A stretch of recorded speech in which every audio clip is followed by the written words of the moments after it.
Nabi Sulaiman menulis kitab tumbuhan obat.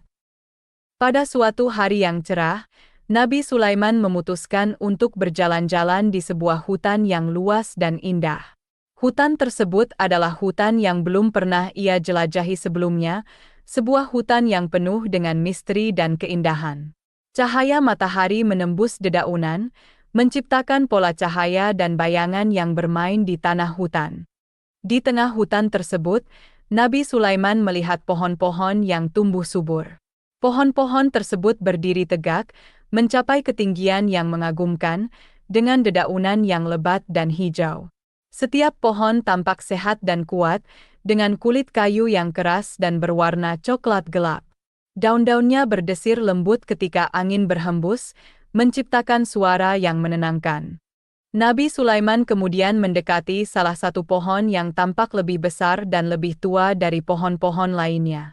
Pohon tersebut memiliki cabang-cabang yang kuat dan daun-daun yang lebat, memberikan naungan yang nyaman di bawahnya. Nabi Sulaiman merasa terpanggil untuk berbicara dengan pohon tersebut.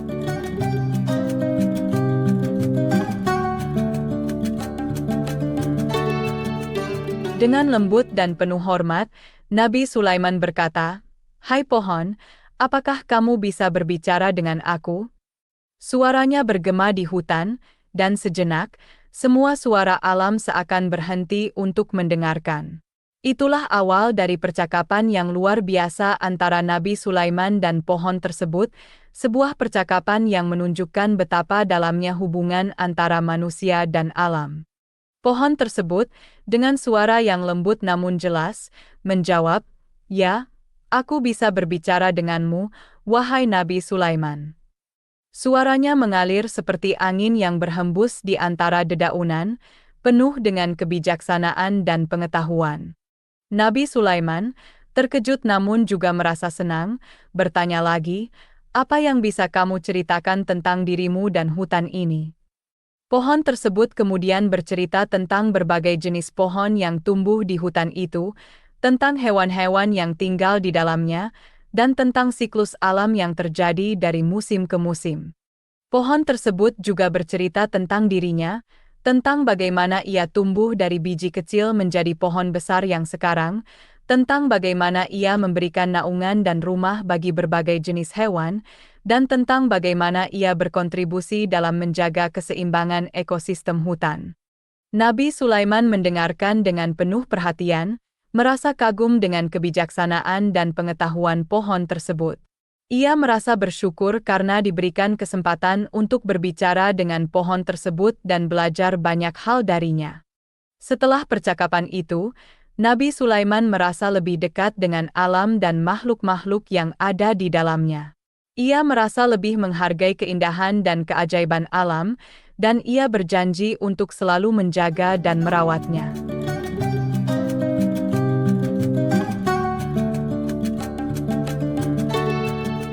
Kemudian, pada suatu hari yang tak terduga, setelah menyelesaikan pembangunan Baitul Maqdis, Nabi Sulaiman memasuki tempat salatnya. Di hadapannya, segerombol semak-semak berwarna hijau yang segar dan berkilauan di bawah sinar matahari menyambut kedatangannya. Setelah menyelesaikan salatnya dengan khusyuk, semak-semak itu tiba-tiba bersuara, seolah-olah mereka memiliki nyawa. Suaranya lembut namun jelas, "Tidakkah engkau akan bertanya siapa aku ini?" Nabi Sulaiman, yang terkejut namun tetap tenang, menjawab, "Ya, siapa engkau ini?" Semak-semak itu kemudian menjawab dengan penuh hikmah, "Aku adalah semak-semak yang bernama ini dan itu, serta merupakan obat untuk penyakit ini dan itu." Dengan cara ini, Nabi Sulaiman memperoleh pengetahuan yang mendalam tentang semak-semak itu, pengetahuan yang sebelumnya tersembunyi dari pandangan manusia. Nabi Sulaiman kemudian menulis buku tentang obat-obatan yang bisa diperoleh dari semak-semak tersebut, menjelaskan dengan detail dan presisi tentang manfaat dan kegunaan mereka. Buku itu kemudian menjadi rujukan penting dalam pengobatan dan farmasi, membantu banyak orang dalam mengatasi berbagai penyakit. Setelah mendapatkan pengetahuan tersebut, Nabi Sulaiman memerintahkan agar semak-semak itu dipotong. Namun, Ketika hal itu telah dikerjakan, tiba-tiba tumbuh pula semak-semak sejenis. Mereka tumbuh dengan cepat dan kuat, seolah-olah mereka tidak pernah dipotong sebelumnya. Dan begitulah yang terjadi setiap hari. Setiap kali Nabi Sulaiman masuk ke tempat sholat, dia akan menemukan semak-semak baru yang juga memberitahukan namanya. Ini adalah bukti dari kebesaran dan kebijaksanaan Allah yang menciptakan alam semesta ini dengan begitu indah dan harmonis.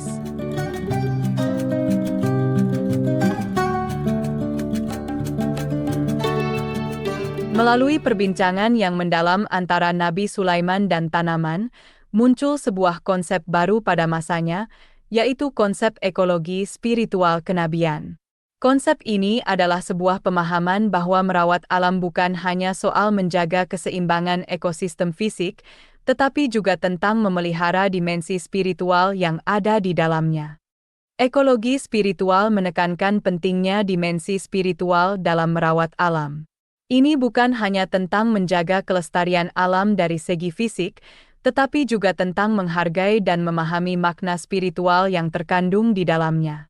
Alam bukan hanya sumber daya yang bisa dieksploitasi habis-habisan, tetapi juga merupakan tempat di mana kita bisa merasakan kedekatan dengan Tuhan dan memahami hikmahnya. Lingkungan alam yang meliputi makhluk hidup seperti tanaman, hewan, maupun benda mati seperti bebatuan, air, dan tanah sangat erat kaitannya dengan keperluan hidup manusia. Setiap elemen di dalamnya memiliki peran penting dalam menjaga keseimbangan alam dan memenuhi kebutuhan hidup manusia. Tanaman memberikan oksigen dan makanan, hewan membantu menjaga keseimbangan ekosistem, dan benda-benda mati seperti bebatuan dan tanah memberikan tempat bagi makhluk hidup untuk berkembang biak dan hidup. Namun, lebih dari itu, setiap elemen alam juga memiliki makna spiritual yang mendalam. Tanaman, hewan, dan benda-benda mati bukan hanya sekadar objek fisik, tetapi juga simbol dari kehidupan, kematian, dan kebangkitan. Mereka adalah bukti dari kebesaran dan kebijaksanaan Tuhan, dan melalui interaksi dengan mereka, kita bisa merasakan kedekatan dengan Tuhan dan memahami hikmahnya.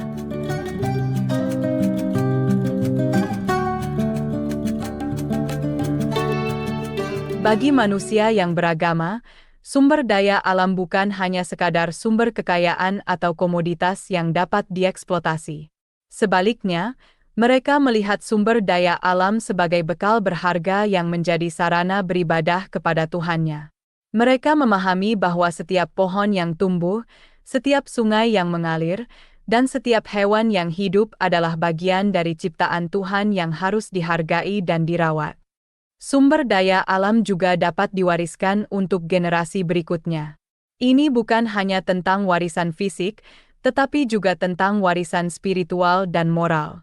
Dengan merawat alam dan menjaga keseimbangannya, kita juga merawat masa depan anak-anak kita dan generasi yang akan datang. Sebagai seorang raja yang mengurusi banyak keperluan rakyatnya, Nabi Sulaiman memberikan perhatian khusus terhadap kemanfaatan tanaman. Ia memahami bahwa tanaman bukan hanya sumber makanan dan obat-obatan, tetapi juga memiliki nilai spiritual dan simbolis. Dengan merawat tanaman dan memanfaatkannya dengan bijaksana, Nabi Sulaiman menunjukkan pelaksanaan amanah dari Allah Subhanahu wa Ta'ala. Mengurusi ekologi, dengan kata lain, sangat erat dengan urusan spiritual. Ini bukan hanya tentang menjaga keseimbangan alam, tetapi juga tentang menjaga keseimbangan dalam diri kita sendiri. Dengan merawat alam, kita juga merawat hubungan kita dengan Tuhan dan dengan sesama makhluk ciptaannya. Kisah Nabi Sulaiman dan pohon berbicara ini mengajarkan kita bahwa setiap makhluk hidup memiliki bahasanya sendiri dan memiliki peran penting dalam ekosistem alam semesta. Setiap pohon, setiap hewan, dan setiap batu adalah bagian dari jaringan kehidupan yang saling terhubung dan saling bergantung satu sama lain. Ini adalah bukti dari kebesaran dan kebijaksanaan Allah yang menciptakan alam semesta ini dengan begitu indah dan harmonis. Ini adalah bukti bahwa kita, sebagai manusia, memiliki tanggung jawab untuk menjaga dan merawat alam ini, sebagai bagian dari ibadah kita kepada Allah. Dan ini adalah bukti bahwa, melalui alam, kita bisa belajar banyak hal tentang kehidupan, tentang diri kita sendiri, dan tentang Tuhan kita.